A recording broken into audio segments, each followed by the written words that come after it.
क्यों आरजेडी की प्रवक्ता प्रियंका भारती डिबेट छोड़ के भाग गई? क्या कह दिया था एंकर ने कि प्रियंका भारती बहुत ही बुरा मान गई उस बात का? और किस बात पर आरजेडी प्रवक्ता आग बबूला हो गई एंकर पर ही? यही झगड़ा देखेंगे आज के इस सुपर धुलाई से भरपूर मजेदार वीडियो में। तो दोस्तों वीडियो में अंत तक बने रहिएगा। सुना था मुंह से निकली हुई बात और घोड़े गधे की लात, ये दो वो चीजें हैं जो एक बार निकल गई तो निकल गई, वो वापस नहीं हो सकते, रिवर्स नहीं हो सकते। ऐसा ही कुछ होते हुए देखा हमने अर्पिता आर्या के फायरी मजेदार और कॉमेडी से भरपूर डिबेट शो में, जहां पहले हमने एंकर अर्पिता आर्या को सो कॉल्ड विश्लेषक आशुतोष की धुलाई करते हुए देखा और उसके बाद लेटर ऑन उन्होंने प्रियंका भारती जी की भी जबरदस्त धुलाई कर डाली उसी डिबेट में। मतलब ये एक के साथ एक फ्री वाला मामला था बाय द वे। क्यों और कैसे हुआ ये सब? अगर यही सोच रहे हो तो उसका जवाब यही है कि ये दोनों के दोनों प्रवक्ता यहाँ वहां की हाँक रहे थे, बातों को गोल करने की कोशिश कर रहे थे, जिसको एंकर अर्पिता आर्य ने समझ लिया, भांप लिया और उसके बाद उनको उसी लाइव डिबेट शो में एक्सपोज भी कर दिया। अब अपना एक्सपोज लाइव टीवी पर होते हुए देखकर दोनों के दोनों प्रवक्ता बिदक गए, भड़क गए, गुस्सा हो गए एंकर पर और झगड़ा करके डिबेट से भाग गए। आपने वो वाली कहावत तो सुनी होगी ना, जिसका कोई नहीं होता उसको ऊपर वाला होता है। मुझे ऐसा लगता है इस डिबेट शो में उन दोनों ही प्रवक्ताओं के साथ आज ऊपर वाला नहीं था, तभी ऊपर वाले ने उनकी नहीं सुनी, एंकर की सुनी और एंकर ने उनको अच्छे तरीके से डिबेट शो से भगा दिया जलील करके। इन दोनों प्रवक्ताओं के भागने वाले इंसिडेंट को लेकर मुझे वो वाला एक शेर याद आ रहा है जिसमें हल्का सा कॉन्ट्रीब्यूशन मैंने भी किया है। बड़े बेआबरू होकर निकले तेरे कूचे से, मगर तेरा कूचा जरा ऊंचा था।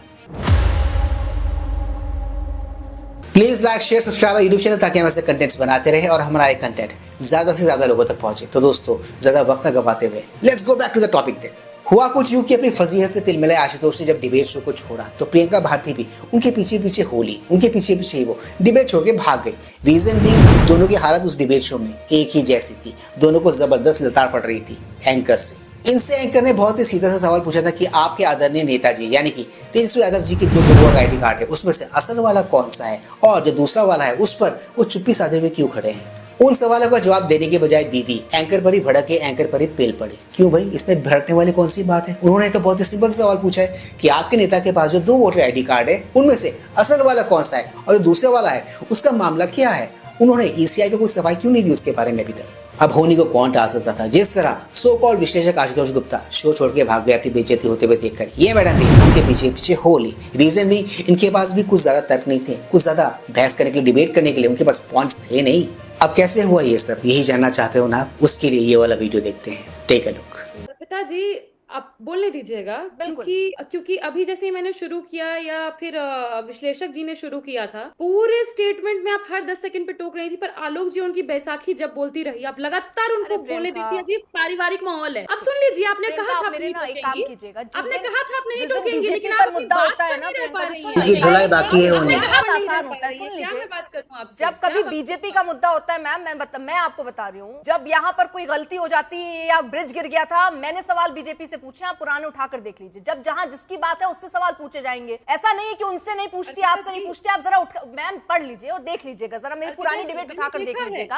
अब प्रियंका जी ठीक है, अब टॉपिक पे अगर आप बात कर सकती हैं तो ठीक है, क्योंकि मैं अपने दर्शकों का समय जाया नहीं होने देना चाहती। प्रियंका आपके पास पूरा मौका है 30 सेकंड बिना आरोप लगाए अपनी जो बात कहनी है आपको कहिए। मुझे लगा था कि मुझे आज तक ने डिबेट के लिए बुलाया, पर ये भाजपा तक बन गया है, क्योंकि आप तर्कों को नहीं सुनना चाहती। अब मुझे बताइए, मैंने आपको ये कर दी गलती मैडम।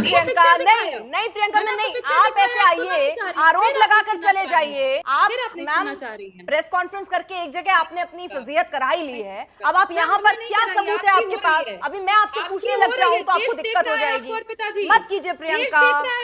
आपको यहाँ की सैलरी पूरी नहीं हो रही है क्या? भाजपा से आता है अलग से, प्रियंका भाजपा से आता है अलग से। मंच नहीं दे पाऊंगी। नहीं, मुझे रहना भी नहीं है, मुझे रहना भी नहीं। विपक्ष की आपके पास जवाब ही नहीं है। ये अपने धुलाई का खुद बंदोबस्त कर रही है। जवाब मांगा लेकिन आपके पास नहीं है जवाब, आपके पास नहीं है प्रियंका, और इसलिए आप इसलिए जबरदस्ती इधर उधर की बात करके चर्चा खराब करने के मंशा से आई हुई है। प्रियंका मुझे नहीं बैठने देंगी। आप मुझे ये बताइए, आपने बुलाया, मैं नहीं आई, आपने बुलाया, आपका चलता है बौखलाहट देखिए। पार्टी को रिप्रेजेंट करने के लिए। सुन लीजिए प्रियंका, सुन लीजिए प्रियंका, आपने कैसे कहा आपको मैं बैठने नहीं दे सकती, आपको मैं मंच नहीं दे सकती? कैसे कहा आपने, किस हैसियत से? चिढ़ गए बंदे। प्रियंका आपको चर्चा पे बात करनी है या इधर उधर की बात करनी है, आप आजाद हैं। आप जाना चाहें तुरंत उठ के जाइए, आप तुरंत उठकर जाइए। आप मुद्दे पर बात करना चाहें तो मैं ये मंच आपको ऐसे नहीं दे सकती। आइए,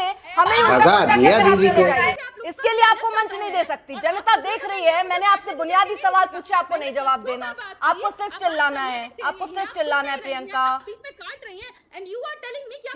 प्रियंका थोड़ा पानी पीजिए, थोड़ा पानी पीजिए। अजय आलोक जी, एक रिएक्शन आपका। आप थोड़ा शांत होना चाहें या चर्चा छोड़कर जाना चाहें, ये आपके ऊपर है। मुद्दों पर आप बात नहीं कर रही। मैंने आपसे तेजस्वी को लेकर सवाल पूछा, आपने इधर उधर घुमा दिया। फिर मैं पूछ रही हूँ तो आपने हमें गलत बोल दिया। ऐसे नहीं चलता है मैम, नहीं चलता है ऐसे। प्रियंका, ये कोई तरीका नहीं है। मैं आपसे बहुत ही शालीनता से और तमीज से बात कर रही हूँ। यही चीज मैं आपसे भी चाहती हूँ। आप स्वतंत्र हैं जाने के लिए। मैम बुलाते हैं इसलिए ताकि अपनी बात रखिए। भाग गई दीदी।